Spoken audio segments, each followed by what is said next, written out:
사랑합니다.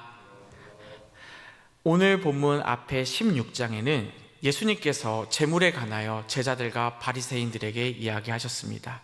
이어서 공동체에 대해 관한 말씀을 오늘 본문 17장부터 이야기하고 계십니다.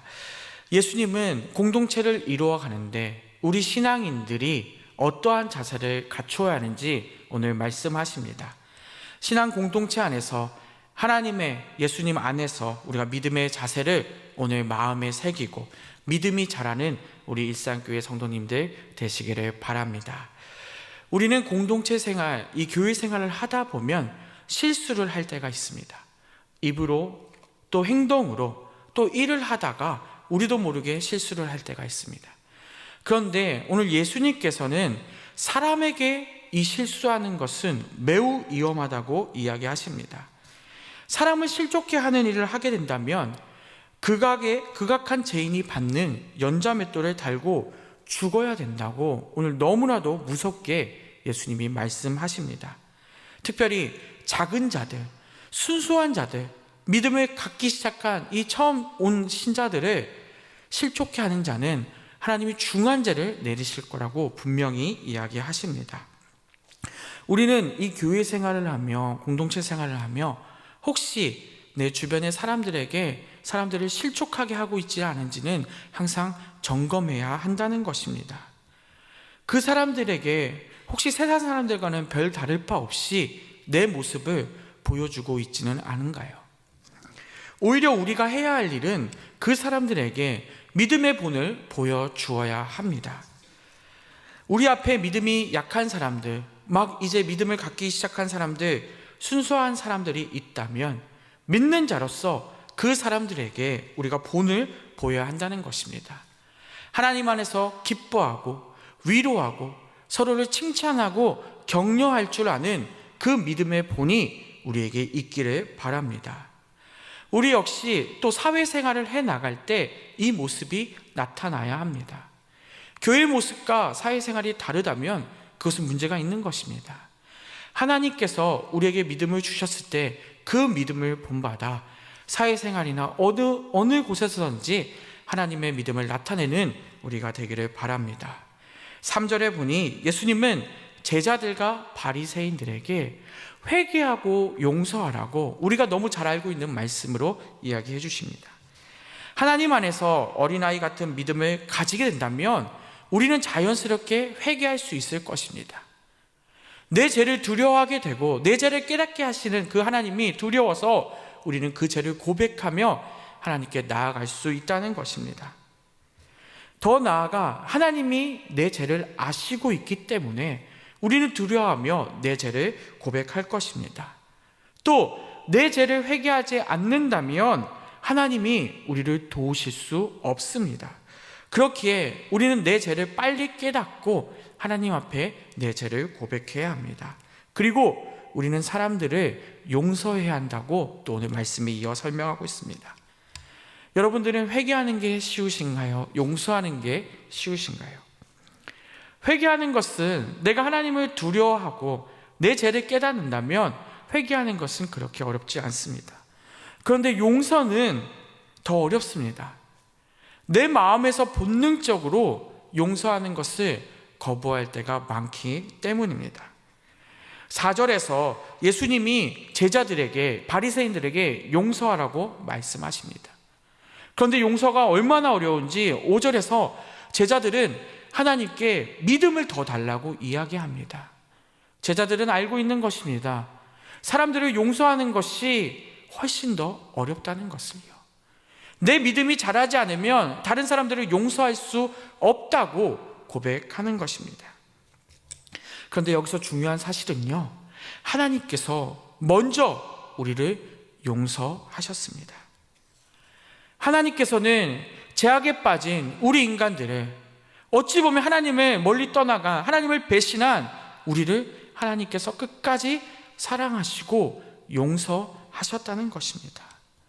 그를 본받아 우리 또한 그 하나님의 용서를 본받아 사람을 용서할 줄 알아야 한다는 것입니다. 용서가 무엇입니까? 죄를 탕감해 준다는 것입니다. 더 나아가 용서는 그 죄를 한번 용서했다면 다시는 그 죄를 언급하지 않고 그 사람을 깨끗이 용서하는 행동을 말하는 것입니다.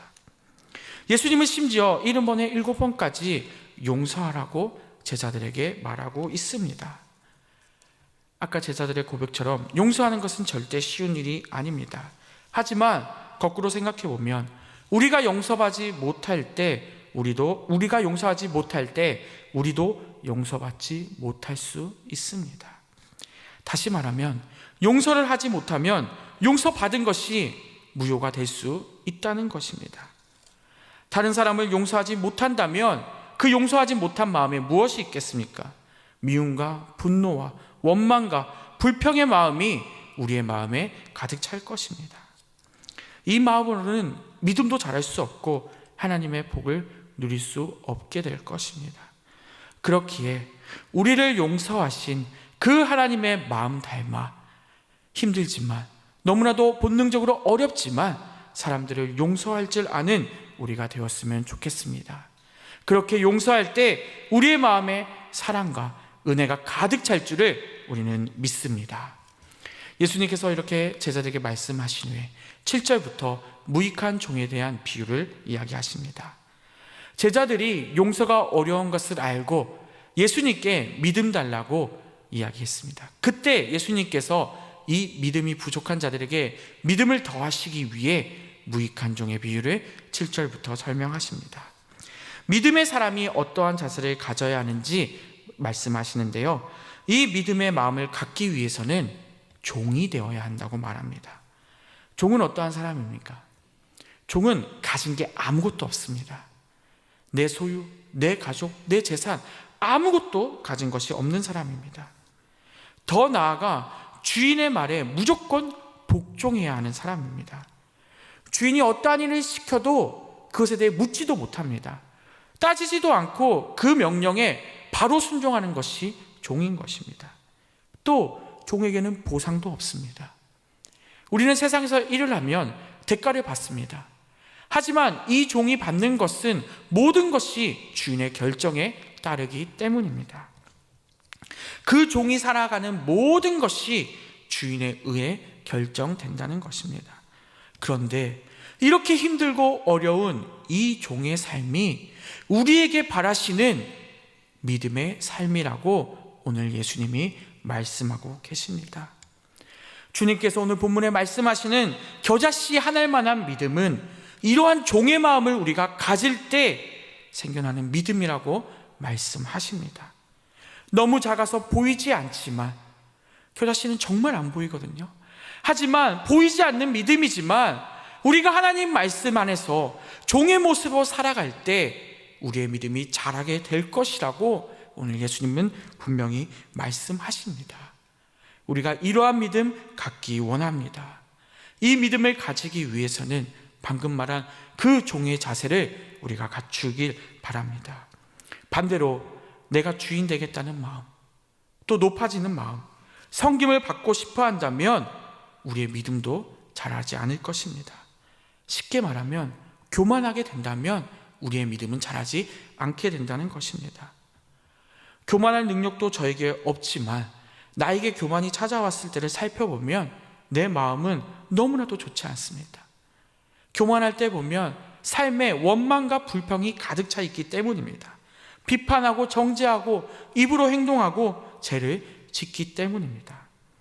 이 교만한 마음을 가지게 될 때는 우리의 믿음이 자랄 수 없을 뿐더러 하나님의 은혜도 받지 못하게 될 것입니다. 반대로 방금 배운 종의 자세를 우리가 갖고 예수님을 따라 살아간다면 우리는 하나님의 은혜를 받게 될 것이고 우리의 믿음이 자라가게 될 것을 확신합니다. 베드로가 고넬료의 집에 방문했을 때 하나님의 말씀을 듣기 위해 종처럼 자신의 자세를 낮추고 그 하나님의 베드로를 맞이했습니다. 그러한 때 고넬료와 그의 가족들에게 많은 은혜가 넘쳤음을 우리는 알고 있습니다. 말씀을 맺겠습니다. 우리의 믿음이 자라기 원하십니까? 오늘 예수님은 우리에게 믿음이 자라는 것이 쉽지 않다고 말하는 것 같습니다.